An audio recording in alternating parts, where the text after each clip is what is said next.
पाकिस्तानी फ़ौज को भी कहा हुआ है कि वो अब SOPs को अमल में लाने के लिए वो भी हमारी लॉ इन्फोर्समेंट, हमारी पुलिस के साथ वो अब सड़कों पर निकलेंगे।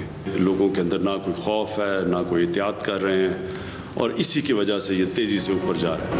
फौज कोरोना SOPs पर अमल कराएगी, वजीर आजम इमरान खान का ऐलान। NCOC इजलास के बाद मीडिया से गुफ्तगू करते हुए वजीर आजम बोले, अफसोस है कोई एहतियात नहीं कर रहा।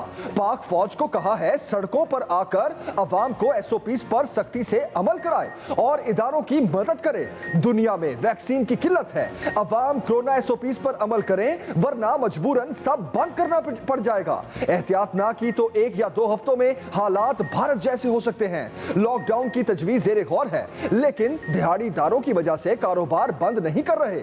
वजीर आजम की NCOC को सूबों के साथ मिलकर मुशावरत की भी हिदायत। अफ्तार के बाद बाजार बंद, शहरी दिन के वक्त ईद की शॉपिंग करें। कोरोना से फैलाव रोकने के लिए हुकूमत के बड़े फैसले। रेस्टोरेंट्स में आउटडोर डाइनिंग पर भी पाबंदी। 5% केसेस वाले इलाकों में स्कूल बंद करने का फैसला। सरबराह NCOC असद उमर कहते हैं दफ्तरी औकात दोपहर 2 बजे तक महदूद कर दिए गए हैं। किसी भी ऑफिस में 50% से जायद मुलाजमीन ना बुलाए जाएं। मजीद कहा, हम ऑक्सीजन के इस्तेमाल के 90% पर पहुँच गए हैं। हालात बेहतर ना हुए तो लॉकडाउन होगा।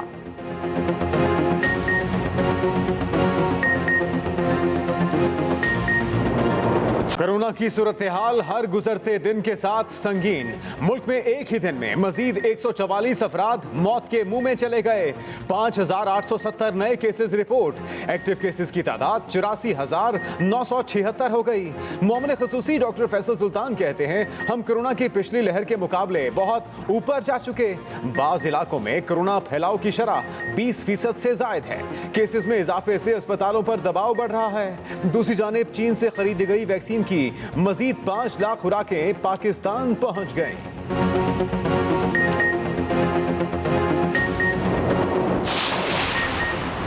पंजाब में कोरोना वैक्सीनेशन सेंटर्स के औकात-ए-कार तब्दील। पहली शिफ्ट में सुबह 10 से दोपहर 3 बजे तक काम होगा। दूसरी शिफ्ट 8:30 बजे से रात 12 बजे तक होगी।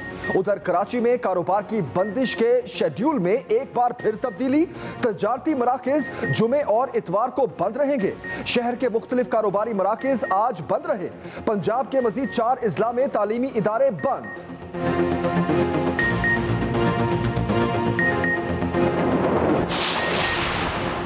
कोरोना केसेस में इजाफा। सिविल एविएशन अथॉरिटी ने C कैटेगरी में शामिल 23 ममालिक पर पाबंदी में तौसीह कर दी। भारत, जनूबी अफ्रीका, ब्राज़ील और जिम्बाब्वे भी शामिल। इन ममालिक के मुसाफिर 30 अप्रैल तक पाकिस्तान नहीं आ सकेंगे। इन ममालिक में मौजूद नायकों, POC कार्ड होल्डर्स, पाकिस्तानी की आमद पर भी पाबंदी बरकरार। दूसरी जानिब ओमान ने भी पाकिस्तान पर सफरी पाबंदियां आयद कर दी। PIA की मस्कत जाने वाली तमाम परवाजें मनसूख।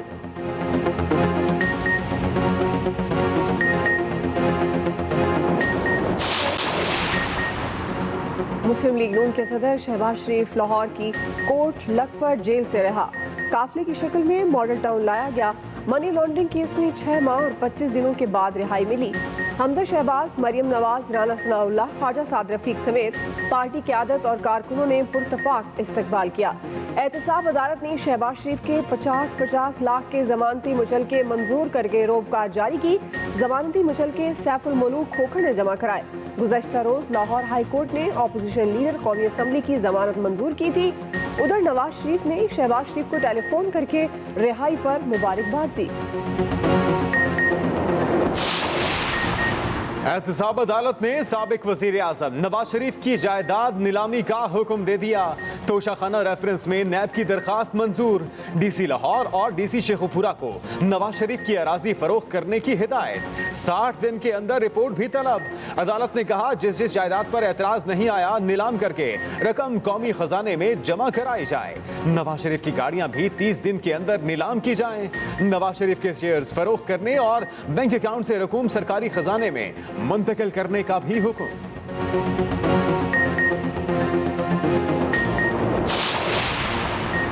गवर्नर पंजाब से जहांगीर तरीन ग्रुप के अहम रहनुमाओं की मुलाकात। राजा रियाज और दीगर ने गवर्नर चौधरी सरवर को अपने तहफ्फुजात से आगाह किया।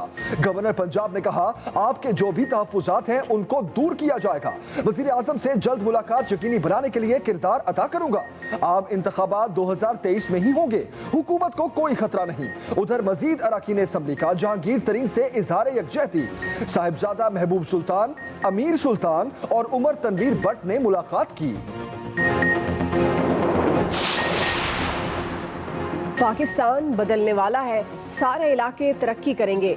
वजीर आजम इमरान खान पुरएतमाद। मरी में कोसार यूनिवर्सिटी की इफ्तिताही तकरीब से खिताब करते हुए वजीर आजम ने कहा, हुकूमत की कोशिशों से सयाहत का शोबा तरक्की कर रहा है। सयाहत पाकिस्तान का मुस्तकबिल है। बरामदात से कहीं ज़्यादा हम सयाहत से कमा सकते हैं, जिससे मुल्की कर्जा उतर सकता है। केपी और गिलगित में भी सयाहती मकामात बन सकते हैं। मजीद कहा, गरीब तबके की फलाह बहबूद हुकूमत की अव्वलीन तरजीह है।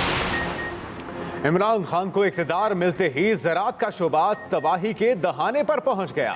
चेयरमैन पीपल्स पार्टी बिलावल भुट्टो की तनकीद। अपने बयान में कहा कि ज़राअत दुश्मन पॉलिसियां तब्दील ना की गईं तो हुकूमत के खिलाफ एहतजाज में किसान हमारा हराबल दस्ता होंगे। इससे ज़्यादा शर्म का और क्या मकाम है कि ज़रूरी मुल्क अपनी ज़रूरियात के लिए कपास, चीनी और गंदम दरामद कर रहा है। ऑपोजिशन अरकान की हंगामा आराई। कौमी असम्बली का इजलास शुरू होते ही खत्म हो गया। फ्रांसीसी सफीर की मुल्क बदरी के मामले पर भी बहस ना हो सकी। ऑपोजिशन का बोलने की इजाजत ना मिलने पर एहतजाज। स्पीकर डाइस का घेराव। नून लीग, पीपल्स पार्टी और जेयूआई अरकान ने एहतजाज रिकॉर्ड कराया।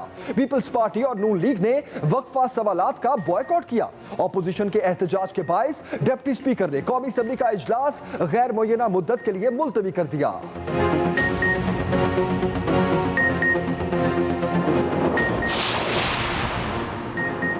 करारदाद पर कमेटी नहीं खेल सकते। ऑपोजिशन अरकान की कौमी असम्बली के बाहर मीडिया से गुफ्तगू। नून लीग के एहसन इकबाल बोले, डिप्टी स्पीकर ने आज नामूसे रिसालत की करारदाद के मामले पर ऑपोजिशन को बोलने नहीं दिया। हुकूमती करारदाद को भी ऐवान की कार्रवाई के एजेंडे से हटा दिया गया। पीपल्स पार्टी के राजा परवेज अशरफ ने कहा, ऑपोजिशन की जुबान बंदी की ऐसी मिसाल कहीं नहीं मिलती। जेयूआई के असद महमूद बोले, हुकूमत ने प्राइवेट मेंबर के जरिए करारदाद पेश की, नहीं मालूम वजीर आजम कौम को धोखा दे रहे हैं या बैनुल अक़वामी बरादरी को।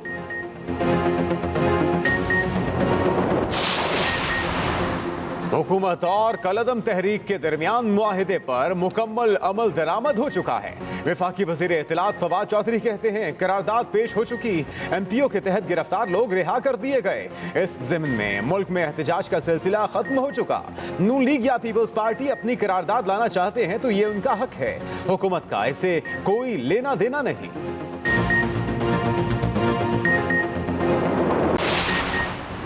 मुश्किल वक्त में कौम को तनहा छोड़ने वाली ऑपोजिशन अब खुद तनहा हो चुकी है। वज़ीर आला पंजाब उस्मान बुज़दार की तनकीद। सूबाई वज़ीर औकाफ सईदुल हसन शाह से मुलाकात के दौरान कहा, वज़ीर आज़म इमरान खान की क़यादत में कोरोना के कौमी चैलेंज से मौसर अंदाज में निपटा जा रहा है। मरी में तकरीब से खिताब में वज़ीर आला पंजाब ने कहा, हुकूमती इक़दामात से रोज़गार के मौक़े मुयस्सर आएंगे।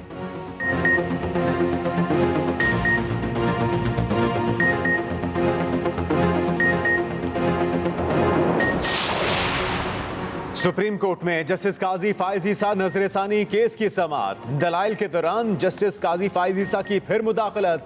जस्टिस मंजूर मलिक ने कहा कि काजी साहब आमिर रहमान शरीफ आदमी है, इन्हें बोलने दें। वकील आमिर रहमान ने कहा कि दरखास्त गुजार बड़ा आदमी है, इसलिए मुदाखलत की जा रही है। जस्टिस काजी फाइज ईसा ने कहा, मैं कोई बड़ा आदमी नहीं हूँ, मुझे बार बार रगड़ा लगाया जा रहा है। जस्टिस मंजूर मलिक ने कहा कि तहम्मुल से अच्छे मूड में बैठें, आपकी टेंशन हम समझ सकते हैं। कराची के हल्का NA 249 का ज़िमनी मार्का। सियासी सरगर्मियां उरूज पर। फैसला 29 अप्रैल को होगा। सियासी पार्टियां वोटर्स को राम करने के लिए मुतहर्रिक। पार्टी परचम लग गए। उम्मीदवारों ने अपने अपने मंशूर के पोस्टर्स भी लगा दिए। हल्के में 276 पोलिंग स्टेशन होंगे। इलेक्शन कमीशन ने तमाम पोलिंग स्टेशन को हसास करार दे दिया। ज़िमनी इंतखाब के लिए सिक्योरिटी प्लान तैयार। पोलिंग के दिन 2000 से ज्यादा पुलिस और 1000 के करीब रेंजर्स एहलकार तैनात होंगे।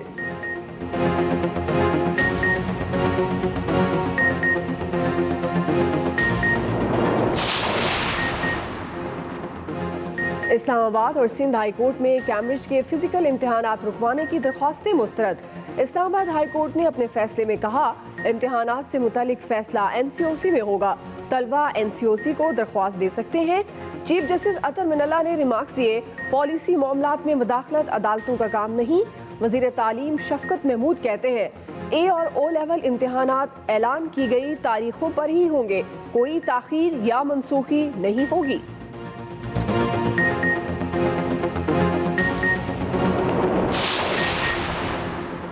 लाहौर समेत मुख्तलिफ शहरों में गरज चमक के साथ तेज बारिश, ठंडी और तेज हवाएं चलने से फजा में खुनकी बढ़ गई।